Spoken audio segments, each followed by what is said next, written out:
সামনে বিধানসভা আমরা লড়ার পরিকল্পনা করে নিয়েছি এবং আমরা পার্টিটা ডিক্লেয়ার করবারও পরিকল্পনা করছি। পার্টি আমাদের অনেকদিন আগে হয়ে গেছে। আমি মুর্শিদাবাদে গিয়ে যদি প্রার্থী দিই তাহলে আমি অ্যাকচুয়ালি কার কাজ করব?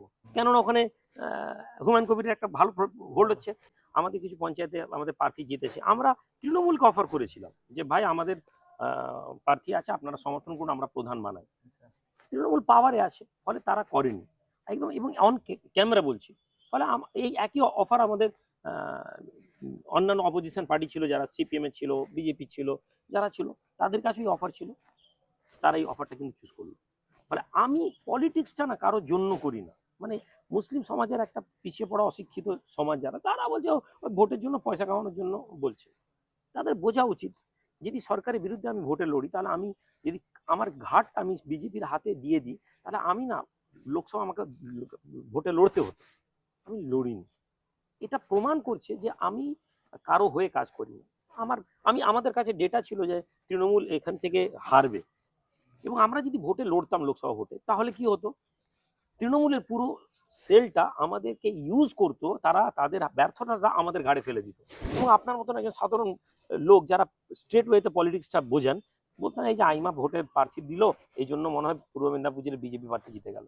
কিন্তু আমাদের কাছে আমাদের গ্রাউন্ড ওয়ার্ক আছে, ফলে আমরা লড়লাম, আমরা এটা প্রমাণ করলাম। সামনে বিধানসভা আমরা লড়ার পরিকল্পনা করে নিয়েছি এবং আমরা পার্টিটা ডিক্লেয়ার করবারও পরিকল্পনা করছি। পার্টি আমাদের অনেকদিন আগে হয়ে গেছে, বহু লোক পার্টির নামটামগুলো অল্প অল্প করে হলেও জানেন।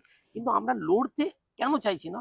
কারণ আমরা চাইছি না যে বিজেপি জায়গা পাক, কিন্তু তৃণমূল এটাকে যদি দুর্বলতা মনে করে তাহলে কিন্তু সমস্যা। ফলে যেহেতু লোকসভাতে এখানে বিজেপি হেরে আছে, 800 ভোটে তৃণমূলে প্রার্থী জিতেছে, 2500 ভোটে জিতেছে। শুধুমাত্র প্রার্থী যদি দাঁড় করিয়ে দিই, এখানে তৃণমূল, খুব অবাক হবেন না হলে বললে, এখানে প্রায় 10 থেকে 12টা সিটে হেরে যাবে তৃণমূল ডিউ টু আইমার জন্য। কিন্তু বাকি আমরা এটাকে নিয়ে এটা নেগোসিয়েশন করছি, আমরা কথা বলছি, আমরা কিছু প্রার্থী মাথায় রেখেছি, যেগুলো আমরা রেখে আমাদের একটা পরীক্ষামূলক আগামী বিধানসভায়। প্রবলেম হচ্ছে মুসলিম ছোট ছোট দলগুলো যারা প্রত্যেকেই মুসলিম সমাজে ঠেকা নিয়েছে, সবাই ধরুন পূর্ব মেদিনীপুর জেলা সে প্রার্থী দিবে বলছে, তাহলে দিনের শেষে বিজেপির জন্য ভোট কাটা ছাড়া আর কিছু প্রমাণ হবে না।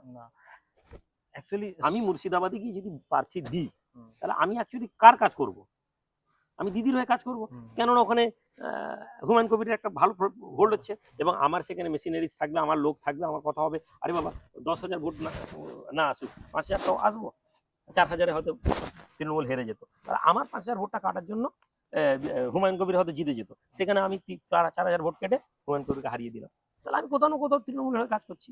এই সহজ সরল ক্যালকুলেশনটা মুসলিম সমাজের মধ্যে জানতে হবে, এবং মুসলিম সমাজের লোকেদের কাছে এটাকে বারবার পাঠাতে হবে, তখন আমরা এগোতে পারবো। মুসলিম কোন রাজনৈতিক দল যদি গঠন হয়, তখন মুসলিমরাই অ্যাকচুয়ালি পেছন থেকে বলে যে এটা অমুককে হারানোর জন্য হয়েছে, অমুককে জেতানোর জন্য হয়েছে। ইউথরা আস্তে আস্তে বুঝছে, এমন নয় যে বুঝেনি, লড়াই হবে।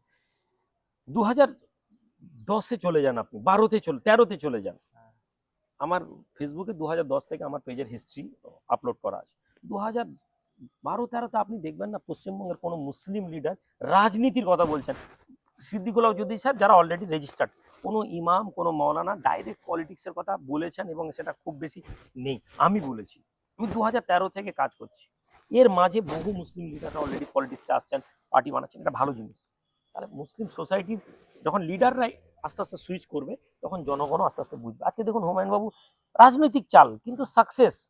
মুর্শিদাবাদটাকে তিনি মুসলিমদেরকে একটা জায়গায় একদম সাকসেস।